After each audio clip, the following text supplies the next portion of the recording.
दोस्तों आज इस बिल्डिंग की सिर्फ एक दीवार में हम धौलपुरी लगाने वाले हैं। धौलपुरी टाइल उनको कहते हैं जो बंगले में सबसे आगे या बिल्डिंग में सबसे आगे लगाई जाती हैं। कहने का मतलब ये है कि बंगले का या बिल्डिंग का जो हिस्सा रोड से दिखता है उस पर धौलपुरी टाइल्स लगाई जाती हैं, यानी कि डिस्प्ले पर धौलपुरी टाइल्स को लगाया जाता है। दोस्तों अब हमने धौलपुरी टाइल्स को लगाना शुरू कर दिया है और एक लाइन लगा भी दी है। अब जो यह पूरी दीवार आपको दिख रही है इस पर आज हम धौलपुरी लगाएंगे। ये दीवार इस बिल्डिंग में रोड से दिखाई देती है, इस पर धौलपुरी घर मालिक लगवा रहा है। नहीं तो इस बिल्डिंग में ऊपर की भी दीवार हैं जो सामने से दिखाई देती हैं, उन सब में धौलपुरी लगाने का नहीं बोला है, सिर्फ नीचे की दीवार में धौलपुरी लगा रहे हैं। दोस्तों हमारा धौलपुरी लगाने का काम जारी है। हम पहली लाइन को बिना बॉटम पट्टी बांधकर लगा रहे हैं, क्योंकि बॉटम पट्टी बांधकर हम टाइल को लगाएंगे तो नीचे एक लाइन और रह जाती है, फिर वह दूसरे दिन लगानी पड़ती है। तो उस लाइन को लगाने के लिए मिस्त्री की अलग से हाजिरी जाती है। इसलिए हम हर टाइल्स में नीचे से पैकिंग लगा रहे हैं और लाइन को पूरा कर रहे हैं। दोस्तों प्लास्टर वालों ने कोने में माल छोड़ दिया है, इसलिए छेनी हथौड़े से तोड़ना पड़ रहा है। प्लास्टर वाला कोई भी सही काम नहीं करता है, क्योंकि हर कोने में वो लोग माल छोड़कर जाते हैं, कोई भी कोना साफ करके नहीं जाते। प्लास्टर वाले सभी लोग लापरवाही से काम करते हैं। 1000 लोगों में सिर्फ एक आदमी ही कोई अच्छा काम करने वाला मिलेगा।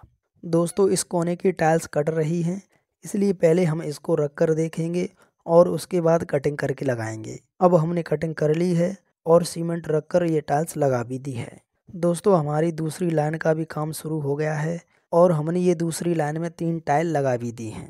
दोस्तों लाइट नहीं है, इसलिए हम टाइल को डायमंड कटर पेंसिल से काट रहे हैं। जो टाइल का फीस एल कटिंग में कटना था हमने उसको सीधा काटा है, फिर उसके ऊपर का फीस काटा है। अगर लाइट होती तो हम इसको एल कटिंग में ही कट करते थे, इसलिए डायमंड कटर पेंसिल से टाइल सीधी ही कटती हैं, उसको वापस काट के एल में करके लगाना पड़ता है। दोस्तों अब हम विंडो की ऊपर की टाइल को लगा देते हैं। इन टाइल को लगाने के लिए सूखी सीमेंट सबसे ज़्यादा लगती है। सूखी सीमेंट से टाइल उसी जगह पर रुक जाती है। दोस्तों अभी तक लाइट नहीं आई है, इसलिए डायमंड कटर पेंसिल से ही काटना पड़ रहा है और ये कटिंग करके हमने टाइल का फीस लगा दिया है। दोस्तों अब हमारी सामने की दीवार लग गई है, तो अब हम इसकी साफ़ सफाई कर देते हैं, नहीं तो सीमेंट कड़क हो जाएगी। सफाई एकदम बराबर करनी पड़ती है, नहीं तो टाइल पर कचरा रह जाता है और जॉइंट के अंदर भी कचरा रह जाता है। तो इस दीवार की तो साफ़ सफाई हो गई है। उसके बाद हम गेट की तरफ जो टाइल लगने वाली हैं उसको लगाना शुरू करेंगे और अब हमने यहाँ तक टाइल लगा दी हैं और ऊपर के लिए अब हमारा टाइल लगाना जारी है। धीरे धीरे हम टाइल को लगाते जा रहे हैं और अब हमारी ये दीवार भी कंप्लीट हो गई है। अब हम इसके सामने वाली दीवार में टाइल लगाना शुरू करेंगे और ये हमने टाइल लगाना शुरू कर भी दिया है। अब तक हमारी इतनी टाइल्स लग चुकी हैं। दोस्तों अब हमारा चारों तरफ से धौलपुरी लगाने का काम कंप्लीट हो गया है। एक बार मैं आपको लगी हुई धौलपुरी को दिखा देता हूँ और ये धौलपुरी रोड पर से इस तरह की दिखाई देती है। दोस्तों अगर वीडियो पसंद आए तो प्लीज़ चैनल को सब्सक्राइब करना।